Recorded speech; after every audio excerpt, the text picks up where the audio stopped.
istilahnya proses penanganan perkara yang seperti itu, karena kan tidak mungkin diversi dalam satu waktu yang sama. Atau apakah penuntut umum harus berkoordinasi untuk menarik semua dalam satu kesatuan untuk dijadikan dalam satu berkas? Karena terlanjur ini, seandainya terlanjur ada beberapa LP, karena kadang kan Polsek dan Polres beda. Ada laporan muncul LP di Polres, ada laporan lagi muncul LP di Polsek. Yang keduanya langsung mengirim SPDP karena batas waktu kan 7 hari. Ya. Oke. Kan kalau lewat jadi masalah lagi karena jaksa berpedoman dikembalikan lagi SPDP lewat dari 7 hari. Ya. Oke. Jadi Pak Ahmad, ketika ada LP 5 LP, penyidik sudah berupaya ke-5-5-nya syarat diversi masuk, ternyata yang berhasil 2, yang 3 ini tidak ada diversi lagi Pak, karena yang 2 ini telah keluar penetapan keberhasilan diversi. Dia tidak akan mungkin mendapatkan upaya diversi lagi karena sudah pernah ada. Itulah dia merupakan pengulangan perbuatan pidana. Ketika dilimpahkan ke kejaksaan, yang 3 ini Bapak tinggal siapkan surat dakwaan, serahkan ke pengadilan.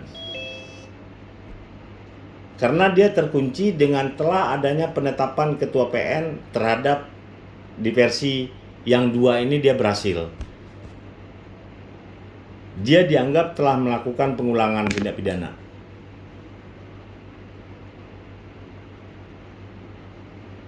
Jadi jangan ragu lagi, sistemnya yang 3 ini tetap lanjut ke dalam berkas, limpahkan ke pengadilan.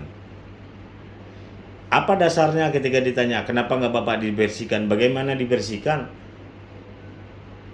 Dasar saya mendiversi apa? Dia telah keluar penetapan. Kecuali ke-5-5-nya berhasil diversinya oleh penyidik. Itu tidak perlu sampai ke kita lagi. Kita ada sepakat tadi, dia menyatakan terjadinya pengulangan tindak pidana, walaupun 10, tetapi berhasil ke-10-nya, belum ada penetapan ketua PN atau putusan, berhasil 10-nya, dia bukan merupakan pengulangan tindak pidana. Tapi kalau ada yang sisa itulah dianggap dia pengulangan perbuatan pidananya. Kalau mau berhasilkan semuanya. Tapi kan belum tentu korbannya beda-beda. Belum tentu korbannya sama mau menerima keadaan apa yang dilakukan anak pelaku. Oke, Pak Mat. Baik, ada lagi. Ini saya apakan dulu sebentar. Hakim pasal 60, hakim wajib mempertimbangkan laporan penelitian dari pembimbing masyarakat sebelum menjatuhkan putusan perkara. Apabila tidak dipertimbangkan dalam tujuan batal demi hukum. Ini maksudnya setiap putusan hakim harus mempertimbangkan laporan penelitian masyarakat apa saja. Tetapi bukan berarti putusan hakim mengikuti apa yang ada dalam litmas tersebut. Hakim punya kewenangan dalam menentukan yang pantas anak ini dijatuhi apa. Nah, tapi telah mempertimbangkan dulu laporan. Putusan semuanya kewenangan berada oleh hakim. Nanti pertimbangannya ada pertimbangan PK Bapas, ada pertimbangan tuntutan kami dari jaksa. Seluruhnya diserahkan kepada hakim dalam memutus perkara anak ini. Oke, baik. Ada lagi yang mau bertanya?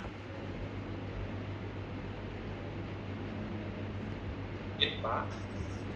Assalamualaikum Pak. Ya, waalaikumsalam. Dengan rapat lagi Pak, mohon maaf. Ya.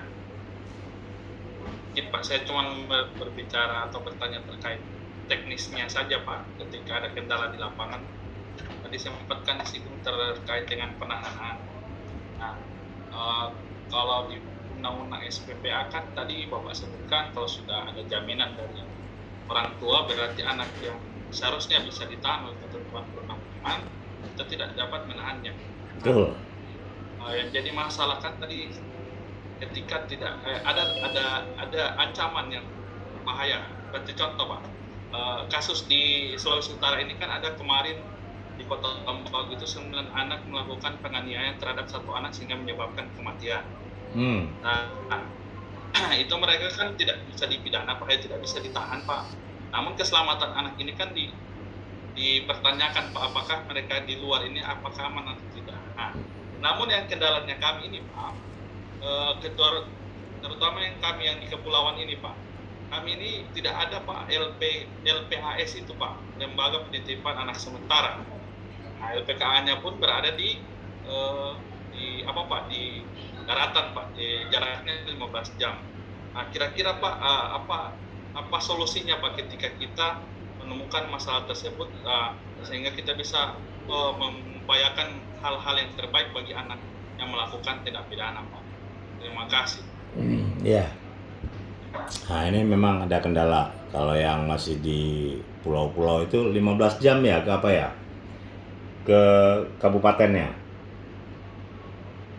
15 jam ke posisi LPKA atau LPAS-nya. Itu nyebrang pakai kapal atau darat, Pak Rahmat? Kapal, Bapak, kapal. Bush, 15 jam. Jadi gini, LPAS adalah penempatan anak sementara ketika dia berproses. Memang harus kita tahan, seperti kejadian keselamatan dirinya. Kalau tidak ada itu, Pak Rahmat bisa cari LPKS, lembaga sosial. Contoh mungkin di situ ada rumah aman yang telah ditunjuk oleh pemerintah ya, ada pesantren misalnya, atau sekolah yang telah ditunjuk untuk penitipan anak. Coba koordinasikan sama orang dinas sosial, di mana anak ini yang pantas, atau dititipkan yang amannya di polsek. Di polsek jangan dimasukkan ke dalam sel. Diupayakan polsek-polsek itu sama cap jari kita, sama Kejaksaan Negeri kita sudah ada memiliki RKA, ruang khusus anak. Bagaimana supaya aman kita menjaganya? Ya suruhlah orang tuanya datang tiap hari. Namun tidak di dalam sel si anak dititipkan. Itu mungkin lebih aman. Di kantor kepolisian dia dititipkan tidak di dalam sel, atau Pak Kapolseknya mempersiapkan ruangan satu untuk ruangan ramah anak. Silakan orang tuanya kalau mau ngantar nasinya, makan siang, makan pagi, dampingi dia, nggak apa-apa. Yang penting jiwa si anak itu aman dari kasus-kasus besar seperti itu, pembunuhan, nanti ada dendam. Itu yang harus kita pikirkan. Ketika udah di tahap 2 kan di kejaksaan, mau kita titipkan lagi nggak ada tempat kita yang aman, kita minta koordinasi sama Pak Kapolsek. Masukkan lagi, titip lagi di sana. Hingga proses peradilan persidangan nanti kita bawa. Yang penting kita jangan menyalahi aturan untuk penahanan si anak. Dia tidak bisa ditahan, dititipkan namanya. Apa dasar kita menitipkan? Menjaga keselamatan dirinya dan orang lain. Karena rawan itu. Saudara keluarkan, saudara serahkan, atau kita mengikuti ketentuan undang-undang yang menyatakan wajib kita keluarkan. Siapa yang bisa menjamin? Ini nyawa balas nyawa nanti katanya. Nah, itu yang bahaya. Oke, Pak Rahmat? Ya, Bapak. Terus ada lagi nih pasal 81.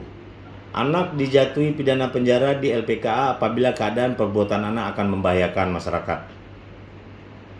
Pidana penjara yang dapat dijatuhkan pada anak paling lama setengah dari maksimum pidana penjara orang dewasa. Nah, itu ingat. Pidana penjara orang dewasa itu 20 tahun maksimalnya. Anak boleh saudara tuntut, boleh Pak Hakim, Bu Hakim putus setengah dari orang dewasa tersebut, hanya 10 tahun. Hanya 10 tahun. Itu paling maksimal. Pembinaan di LPKA dilaksanakan sampai anak berumur 18 tahun. Pidana penjara terhadapnya hanya digunakan sebagai upaya terakhir dan anak tidak ada hukuman mati. ya Bapak-bapak, Ibu-ibu ya, anak tidak ada hukuman mati. Terus ini saya disampaikan putusan Mahkamah Konstitusi nomor 110 udah dicabut. Selanjutnya jaksa juga mengajukan ini pasal 99 telah dicabut juga. Penuntut umum yang dengan sengaja tidak melaksanakan kewajiban yang dimaksud pasal 34 dipidana penjara paling lama 2 tahun. Apa-apanya perihal masa penahanan telah berakhir. Ini yang saya katakan tadi. Anak wajib dikeluarkan demi hukum. Kalau nggak kita keluarkan sebelum ini dicabut, kita kena 2 tahun. Nah, saya nggak tahu apakah dari penyidik sudah mengajukan gugatan juga terhadap putusan Mahkamah Konstitusi. Terus ini yang bahaya.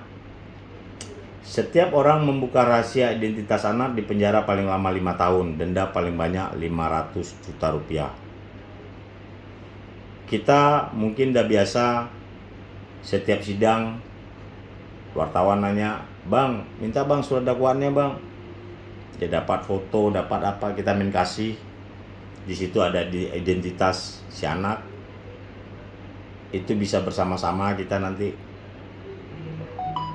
Jadi diingat, kerahasiaan identitas anak kalau mau difotokan blur atau punggungnya silakan. Identitas nama lengkapnya, nama orang tuanya dirahasiakan. Ingatin ke PP. Mana tahu surat dakwaan kita di sana. Terus pasal 98 penyidik tidak mengeluarkan anak yang telah berakhir masa tahanan, pasal 33 dipidana 2 tahun.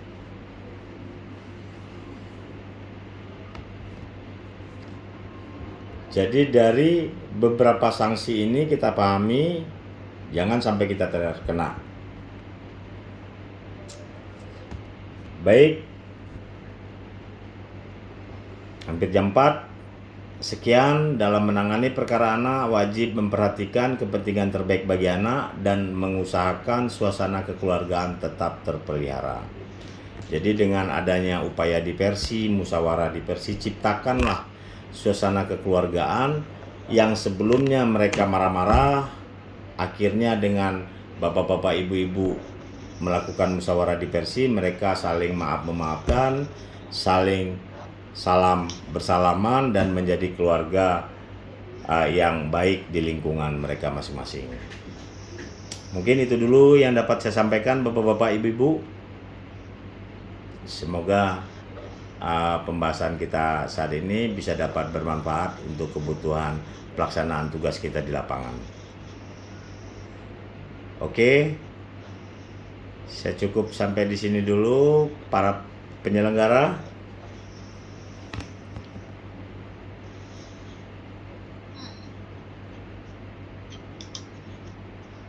Baik, Bapak. Baik, Bu Nesli.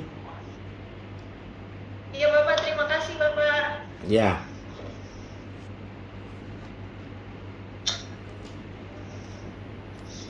Oke ya.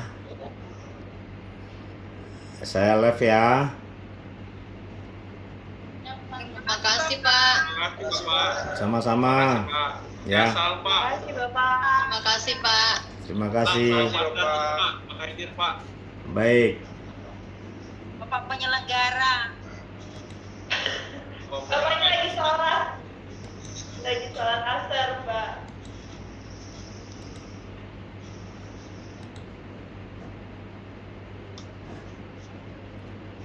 Baik, Bapak Ibu. Pelajaran hari ini sudah selesai. Kita istirahat.